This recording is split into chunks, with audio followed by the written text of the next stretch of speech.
Hi, I'm Sanjay Diva, and what a great win for the Springboks, 31-19 over the Wallabies in Capetown. It was the third week in a row that we've put away Tri-Nations opponents, and it's the first time that we've won on 3 consecutive weeks. We went behind due to an early try to Adam Ashley Cooper.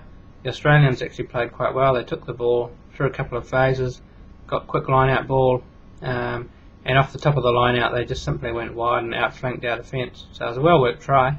But the Springboks hit back straight away. They once again showed a lot of composure and a lot of discipline and a lot of faith in their game plan, and just went about doing the things that they're really good at. The forward pack was led really well by Bakis Botha and Bismarck du Plessis. They really lead the pack into the breakdowns and really make the pack really physical. And from there, pressure just told on the Australians.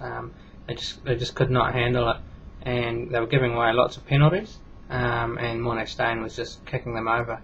Also, our line-out dominated Australia. I really expected Australia might compete in that area quite well, but I think it was really psychological pressure that got to Australia, and they were losing balls all over the place.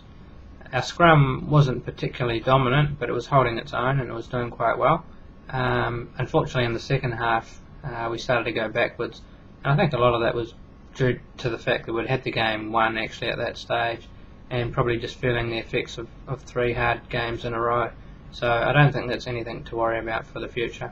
In the back line, we were probably a little bit disjointed. Didn't really create too many opportunities. One thing I think compared to last year is that John de Villiers, he's just not quite creating the opportunities that he was last year when he was playing really well. He's not sort of slipping through tackles and offloading, getting Jacques Ferry away. But I don't think he's too far off. He's just hasn't had a lot of luck go his way. The other thing that I think really holds us back in the back line is Francois Steyn.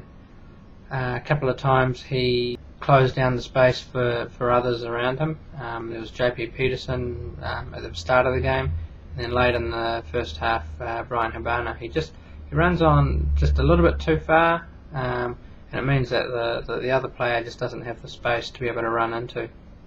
The other thing he doesn't do is he doesn't hit the line and create forward momentum. He likes to take on guys because he's such a strong player, but he's probably just not the guy for the Springboks at the moment. There's been a lot of talk in Australasia just about how negative the Springboks are and the fact that we keep kicking the ball and don't look to score tries. Well, all I have to say to that is, well, we don't have to. We're winning games without scoring a lot of tries, and that suits me just fine. But also, we're not the team that's being negative. We're not the team that's being penalised at the breakdown, which is essentially cheating. You know, if anyone's being negative, it's the opposition. If they weren't being so negative, well, you know, maybe we'd be able to score more tries, we'd have more momentum to our running game. But I don't really care too much what the Australasians have to say. I think there's a lot of bitterness with the fact that they're being dominated by a great Springbok side.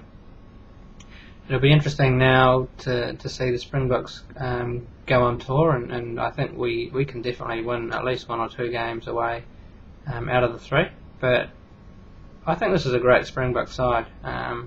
It's just about a complete side, and I actually think they can win all 3 games away. So it'll be interesting to see how we go. I think we will win the Tri-Nations.